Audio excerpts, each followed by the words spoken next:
A Rapallo la netta affermazione di Bagnasco gli consente di portare in maggioranza 14 consiglieri, 2 seggi tra Movimento 5 Stelle e PD, Mentore Campodonico il più votato con 700 preferenze. Lavagna attende la formazione della nuova giunta mangiante, i più votati Bersaglio, Maggi e Sanguinetti. A Santa Margherita Ligure il vice sindaco uscente Cozio, il più votato delle 3 liste. Il lavoro sia espressione dell'uomo, lo ha ricordato il vescovo celebrando il precetto pasquale alla Ailex di Chiavari. Dal pastore della diocesi una riflessione sulla consonanza fra vita e Vangelo. La Chiavari Nuoto si prepara ai play-out per restare in Serie B. Con la vittoria di sabato contro l'Imperia i chiavaresi mantengono il vantaggio in classifica e possono contare su 2 match in casa. Buongiorno a tutti, ben ritrovati a Tigullio oggi. Dunque i risultati delle elezioni amministrative in apertura. Iniziamo da Rapallo, dove saranno solo 2 nel nuovo Consiglio Comunale i consiglieri che andranno ad occupare i banchi della minoranza. Isabella De Benedetti, candidata a sindaco del Movimento 5 Stelle, e Mauro Mele, candidato a sindaco per il PD. Gli altri 14 posti di consigliere comunale saranno suddivisi invece tra le 5 liste che hanno sostenuto il neorieletto primo cittadino Carlo Bagnasco, questo alla luce del 78,06% di voti raccolti in questa tornata elettorale. La metà di questi, una sorta di maggioranza nella maggioranza, andranno ai consiglieri più votati della lista Bagnasco sindaco: Salvatore Alongi 658 preferenze, Filippo Lasigno 567, Vittorio Pellerano 504, Elisabetta Ricci 406, Eugenio Brasei 289, Andrea Rizzi 248 e Daniele Trucco 237. Degli altri 7 consiglieri di maggioranza, 3 andranno alla Lega Nord: Fabio Proietto 313 voti, Laura Mastrangelo 288 e Franco Parodi 185. 2 alla lista civica Viva Rapallo, con il presidente del Consiglio uscente Mentore Campodonico con 700 preferenze raccolte, il candidato consigliere più votato in assoluto, insieme a Elisabetta Laia 340 voti. 1 alla lista con Brigati per Rapallo, il vice sindaco uscente Pier Giorgio Brigati con 270 preferenze, e 1 a Forza Italia, Giorgio Tasso con 222 voti. Ma sentiamo alcuni commenti a questa situazione che si è venuta a creare appunto al termine dello spoglio delle schede elettorali. Il contatore dei voti, che già dalle prime sezioni scrutinate si assestava al di sopra del 70%, si è fermato a quota 78,06%. Per Rapallo, ma non solo, un fatto storico e un'affermazione straordinaria. La coalizione a sostegno del sindaco Carlo Bagnasco ha raggiunto una misura decisamente superiore alle più rosee delle aspettative. Il dato, che ha avuto riscontro anche a livello nazionale, consente al sindaco rieletto di tornare in consiglio con una maggioranza composta da 14 consiglieri. La maggioranza è una bella maggioranza, cioè nel senso abbastanza allargato, una maggioranza importante, però non è mai capitato nella storia di Rapallo queste percentuali, e quindi non è neanche mai capitato questa formula del DONT, che è un metodo un pochino particolare per quanto riguarda la ripartizione dei seggi. Mi auguro che le persone che sono state elette siano persone intelligenti e che abbiano una dose di sensibilità importante per la propria città. La buona politica unisce e non divide. Se ci sono dei problemi si siede, si fanno i ragionamenti, bisogna tornare alla politica con la P maiuscola. La minoranza sarà ridotta a 2 seggi equamente ripartiti tra 2 candidati a sindaco non eletti, uno per il Movimento 5 Stelle rappresentato da Isabella De Benedetti e uno per il PD con Mauro Mele. Beh, intanto dobbiamo comunque fare opposizione, perché altrimenti sarebbe inutile, no? Siamo in democrazia, chi governa è in maggioranza e quelli che invece sono in opposizione devono fare opposizione da calmierare un attimo. Certo, bisogna vedere quanti seggi saranno riservati all'opposizione, ecco, per capire quanta opposizione riusciremo a fare nei prossimi 5 anni, non solo noi del movimento ma anche il PD. C'è una maggioranza veramente bulgara, si parla di 80%, si parla di 2-3 soli candidati all'opposizione. Questo per la democrazia non è un bene, specie se dall'altra parte c'è un governo di destra, centrodestra, ma anche destra con la Lega, che lascia mal sperare almeno per certi aspetti. È stato il vice sindaco uscente Emanuele Cozio il consigliere più votato delle 3 liste in corsa a Santa Margherita Ligure per questa tornata elettorale. Con le 507 preferenze ricevute, il candidato della lista Insieme per la città andrà a sedere tra i banchi della maggioranza a sostegno del sindaco Paolo Donadoni, insieme agli altri 7 consiglieri eletti che sono in ordine di preferenze. Valerio Costa, 274 voti, Beatrice Tassara, 261, Patrizia Marchesini, 226 preferenze, Arianna Sturlese, 160 voti, Rino Bosi, 154, Franco Cesare Fati, 129 preferenze e Linda Peruggi, 113. A completare la composizione del Consiglio, oltre al primo cittadino Paolo Donadoni, riconfermato con il 46,06% dei voti, i 4 consiglieri della minoranza, i 2 candidati a sindaco sconfitti, Guglielmo Caversazio della lista L'Alternativa per Santa e Claudio Marsano, quest'ultimo con altri 2 consiglieri della sua lista Progetto Santa Insieme con Voi, Yolanda Pastine e Angelo Bottino, rispettivamente con 396 e 204 voti. Sono 11 consiglieri che andranno a comporre la maggioranza del neosindaco Gianalberto Mangiante, scelto dal 27,02% dei lavagnesi con la lista per Lavagna. Tra loro il più votato è stato Danilo Bersaglio, che ha raccolto 269 preferenze. Gli altri 10 consiglieri in ordine di voti espressi sono Luca Sanguineti, 196 voti, Chiara Oneto, 175, Matteo Barbieri, 127, Emilia Angela Beani, 126, Elisa Elena Covacci, 115, Carlo Romanengo, 107, Elisa Vaccarezza, 102, Antonella Orbolo, 92, Luca Mangiante, 87, Stefano Piazze, 57. 5 invece i consiglieri che formeranno la minoranza del neoeletto Consiglio Comunale di Lavagna, tra questi il candidato a sindaco del Movimento 5 Stelle Daniele Di Martino, la candidata a sindaco della lista 100% Lavagna Laura Corsi, insieme a Mario Maggi, 224 voti, il secondo consigliere più votato in assoluto, e il candidato a sindaco Guido Stefani per la lista Officina Lavagnese insieme alla consigliera Aurora Pittau, che ha ricevuto 195 voti. Ora sentiamo il commento di uno dei candidati alla carica di sindaco non eletti. Un commento al voto. Beh, noi siamo soddisfatti comunque perché ci sono 1200 persone a Lavagna che ci hanno votato e per noi è un aspetto assolutamente positivo. Sono persone che hanno creduto in me, hanno creduto nel nostro progetto e le ringrazio perché comunque vuol dire che abbiamo lavorato bene finora. Ovviamente noi crediamo di pagare un pochino lo scotto delle elezioni europee che hanno determinato comunque un voto negativo nei confronti del Movimento 5 Stelle.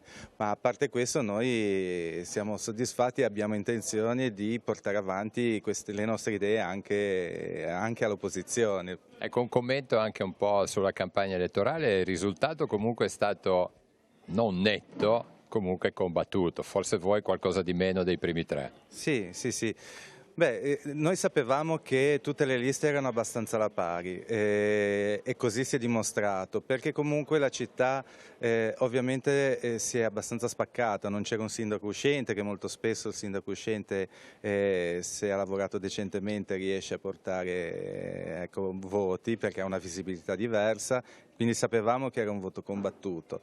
È stata una campagna elettorale secondo me corretta, è stata una campagna elettorale dove molti programmi si assomigliavano in realtà e quindi ha giocato molto anche la credibilità delle persone e forse anche i componenti della lista che hanno fatto la differenza, secondo me, persone conosciute hanno portato più voti. Allora, insomma, pur facendo l'opposizione c'è da portare, da lavorare per Lavagna con idee e proposte. Sì, noi abbiamo due obiettivi fondamentalmente. Il primo è quello di comunque fare un'opposizione che porti la massima trasparenza a quello che verrà fatto nell'amministrazione perché è il nostro obiettivo principale. E il secondo aspetto invece è quello comunque di avere responsabilità perché Lavagna comunque ha bisogno di ripartire e quindi di fronte a proposte serie noi siamo disposti a dare tutto il nostro sostegno. Ora uno sguardo alle elezioni europee, sono 3 i rappresentanti liguri che entrano nel Parlamento di Strasburgo, si tratta di Marco Campomenosi della Lega, Brando Benifei del PD e Tiziana Beghin del Movimento 5 Stelle. Per Benifei e Beghin si tratta di una riconferma, Campomenosi 45 anni, genovese, è residente a Santo Stefano d'Aveto. In provincia della Spezia sono 5 i comuni più vicini al Tigullio che sono andati al voto. Maissana vive una situazione particolare. I 2 candidati sindaco, Egidio Banti e Alberto Figaro, hanno ottenuto lo stesso numero di voti, 193 a testa. Se i controlli confermeranno dunque il conteggio delle schede, tra 15 giorni ci sarà il ballottaggio. A Varese Ligure è stato eletto Giancarlo Lucchetti, a Framura Andrea da Passano, a Deiva Marina Alessandra Avegno e a Sesta Godano Marco Traversone. Ora apriamo la pagina diocesana. In questi giorni il vescovo di Chiavari, Monsignor Alberto Tanasini, sta visitando diverse realtà produttive del territorio per la celebrazione del precetto pasquale. Alla Ailex di Chiavari ha invitato a riflettere sulla consonanza fra la propria vita ed il Vangelo. Monsignor Tanasini ha celebrato il precetto pasquale alla Ailex di Chiavari, ex Lames, un appuntamento che si ripete ogni anno e che è anche un'occasione di incontro fra il pastore della diocesi e il personale e i dirigenti della fabbrica. Il vescovo ha proposto una riflessione tratta dalla liturgia del giorno, soffermandosi sull'annuncio del Vangelo in Asia Minore da parte di Paolo e Barnaba, e ha descritto in particolare da un lato il loro impegno nella diffusione della fede, dall'altro l'entusiasmo di chi accoglieva tale annuncio. È una scoperta di vita nuova, che entusiasma e ci fa pensare a noi, per i quali sembra che il Vangelo sia cosa passata. Come mai il Vangelo annunciato negli ambienti anche pagani suscita invece tanto interesse? La riflessione non è stata una mera esegesi biblica, ma un forte aggancio con la realtà concreta della vita di fabbrica e del lavoro. Monsignor Tanasini lo ha spiegato proseguendo la sua riflessione sul Vangelo proposto dalla liturgia del giorno e osservando che di fatto ciascuno è chiamato nella vita a prendere posizione di fronte a Cristo e alla sua proposta. È la stessa ragione per cui la Chiesa si occupa del mondo del lavoro e dell'economia, non tanto per proporre ricette o soluzioni, quanto piuttosto per evidenziare la legge fondamentale che è l'uomo redento da Cristo. Guardiamo un po' la nostra vita quotidiana. Ci meravigliamo che la Chiesa parli del mondo del lavoro, parli dell'economia, ma la Chiesa ne parla non come economisti, non come manager, ma guardando all'uomo e scoprendo le esigenze che ci sono del valore della persona umana e nel desiderio che il lavoro sia esso stesso strumento di realizzazione dell'uomo. E se è così, allora ci sono delle esigenze e la Chiesa mette in evidenza queste esigenze. Telepace si prepara a festeggiare il 29° compleanno. In questa occasione tutti gli amici, i sostenitori dell'emittente, i volontari o anche semplicemente i telespettatori sono invitati a partecipare alla Santa Messa che sarà celebrata giovedì 30 maggio alle 19 nella chiesa di San Giacomo di Rupinaro a Chiavari.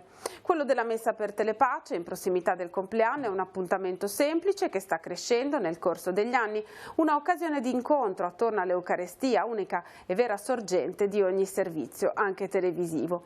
A presiedere la messa sarà il vescovo della diocesi di Chiavari, Monsignor Alberto Tanasini. Seguirà un momento conviviale. Come detto, tutti sono invitati a partecipare.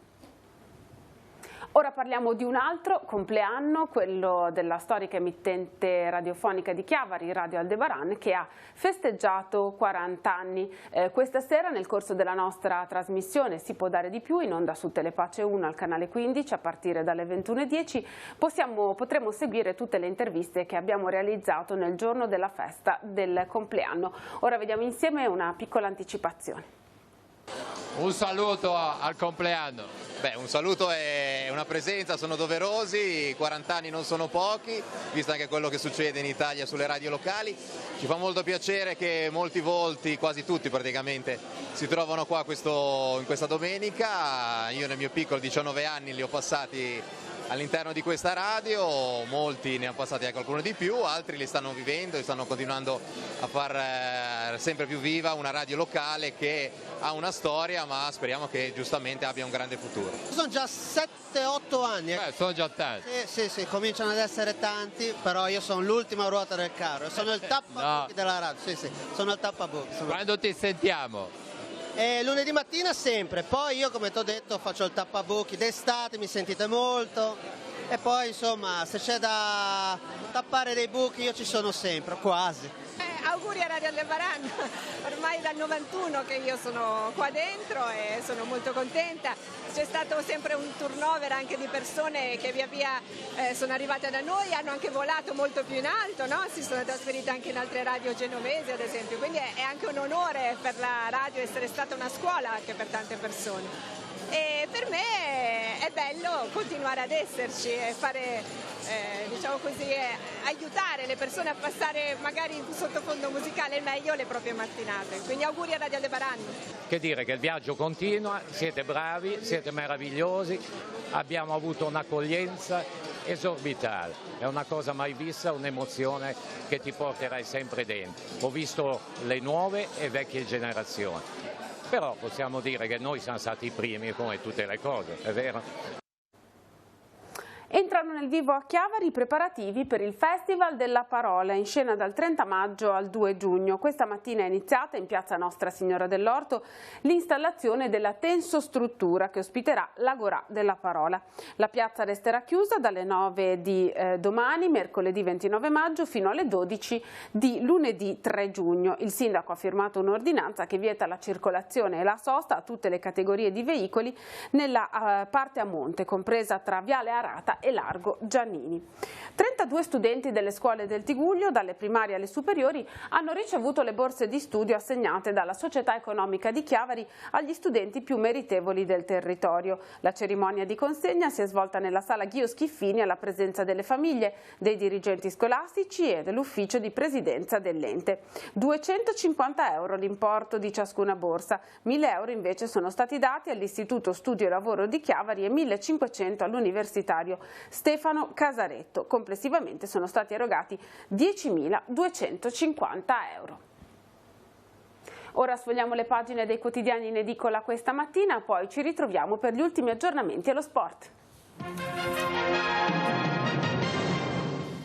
Avvenire titola Salvini lega il governo. Dopo la vittoria alle europee il vice premier impone l'agenda all'esecutivo, autonomia, TAV e flat tax. Di Maio una lezione ma non molliamo, magra consolazione per il Partito Democratico, lettera dell'Unione Europea sul debito. E intanto per le amministrative in Piemonte vince il centrodestra, Bergamo e Bari restano ai Dem.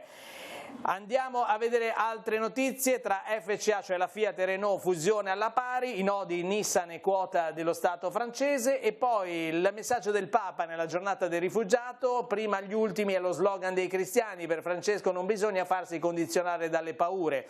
Altre drammatiche notizie che arrivano dal Burkina Faso, ancora un attacco in chiesa, i jihadisti fanno 4 morti, e poi Girasole Caporizzuto, sindaca antimafia assolta in appello. Sulle pagine interne di Avvenire, fermata la scalata sovranista a Strasburgo, cerca un'alleanza, l'affluenza sopra il 50% e l'emergere dell'agenda verde cara ai giovani tra i dati più significativi di queste elezioni europee, gli euroscettici più radicali fermi al 15%, ora c'è il rebus delle intese.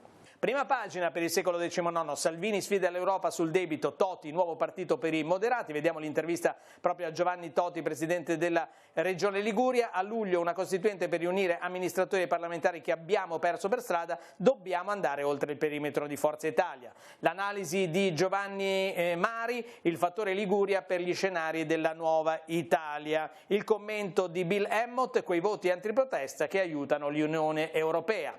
E poi la fotonotizia notizia in cui c'è anche un microfono di Telepace è appunto dedicata ai 3 sindaci. Recco Gandolfo piega i 3 avversari, superando il 37%, a Lavagna basta poco a Mangiante per vincere la sfida, Rapallo Bagnasco supera il 78%, Bagnasco un plebiscito, appunto risultato pazzesco in una città di quasi 30.000 abitanti, dice appunto il neo riconfermato sindaco di Rapallo. Mele, sinistra divisa e perdente, De Benedetti 5 Stelle seconda forza, minoranza quasi cancellata, Campodonico il mister preferenze a quota 700. A Lavagna affronteremo tutte le emergenze, sotto controllo il dissesto finanziario e gli appalti, così dice Gian Alberto Mangiante, attenderemo le sentenze e le motivazioni del processo in corso. Il secondo posto dell'Officina, un'esperienza che va avanti, corsi di 100% Lavagna, ringrazio chi si è fidato di me, Di Martino fa meglio del Movimento 5 Stelle. E Bersaglio, il re delle preferenze, raggiunta quota 269 per Danilo Bersaglio. Donadoni stacca tutti e si riconferma, vittoria larga per il sindaco uscente che raggiunge il 47,35%. La gente ha capito che il cambiamento qui a Santa è cominciato 5 anni fa. I 2 sconfitti, Caversazio la sconfitta non brucia perché per lui comunque un posto in Consiglio Comunale, Marsano arriva il terzo rovescio. E per la maggioranza, Sturlese, Bosi e Fati, i nuovi volti in maggioranza a Santa Margherita Ligure.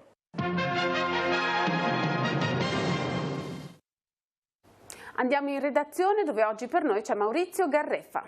Grazie Emanuela, un saluto a tutti. La cronaca, una sub è stata soccorsa questa mattina a Santa Margherita Ligure per problemi di respirazione durante la risalita dal fondale. Secondo gli operatori del 118 si tratta di una donna straniera sui 60 anni. Il fatto è accaduto intorno alle 11, sul posto anche la Croce Verde di Santa Margherita Ligure. La donna è stata portata in codice rosso al San Martino di Genova. È tutto, a te la linea. Grazie, siamo allo sport. La Chiavari Nuoto prepara la sfida dei play-out per poter rimanere in Serie B maschile. I chiavaresi affronteranno la Maestrine Venezia. Fondamentale è stata la vittoria di sabato in casa contro l'Imperia. I play-out non erano una novità, ma aver battuto l'Imperia e consolidato l'8° posto in classifica garantisce un vantaggio tecnico e psicologico non indifferente. La Chiavari Nuoto si prepara alle prossime sfide con la consapevolezza di poter contare su 2 partite in casa. Un piccolo sospiro di sollievo dopo un campionato così che ha visto soltanto nella seconda parte del torneo una ripresa del gioco e dell'entusiasmo. Devo dire che noi abbiamo iniziato gli allenamenti il 3 settembre e abbiamo avuto poi durante l'anno molte difficoltà con vari giocatori acciaccati, qualcuno che proprio ha smesso di giocare, che era titolare tra l'altro. Diciamo che i punti sono venuti nel momento che la squadra ha iniziato un po' a compattarsi proprio come numero di presenze e quindi subito gli allenamenti che abbiamo fatto tutti insieme hanno pagato. Sapete già contro chi saranno giocati i play-out? Sì, giochiamo contro la Maestrina che ha battuto in maniera sorprendente a casa loro la Promogest Cagliari. Giocano a Padova, quindi sabato 8 giochiamo qua in casa, non sappiamo ancora l'orario. Poi il 15 andiamo a Padova e se c'è bisogno della terza il 22 siamo qua. Tornando alla gara di sabato, la Chiavari Nuoto ha battuto l'Imperia 11-6. Nella prima parte gli atleti hanno vissuto qualche difficoltà in più legata alla posta in palio, mentre gli avversari riuscivano ad esibire un gioco più fluido e tranquillo, forti della salvezza già conquistata. Poi lo scatto in avanti e la vittoria finale. Sicuramente questo è merito di Andrea, il nostro allenatore, che ci prepara molto in settimana, studia molto le partite nel dettaglio e ci prepara soprattutto anche fisicamente ad affrontare 4 tempi. Essendo molto corti comunque dobbiamo essere tutti pronti a giocare tutta la partita e dare sempre il massimo in modo tale da sovrastare gli altri avversari. Terminiamo così questa edizione di Tigullio Oggi, la prossima andrà in onda alle 19:15. Trovate tutte le notizie sul nostro sito teleradiopace.com e al canale 187 Telepace News. Grazie per averci seguito e buon pomeriggio a tutti.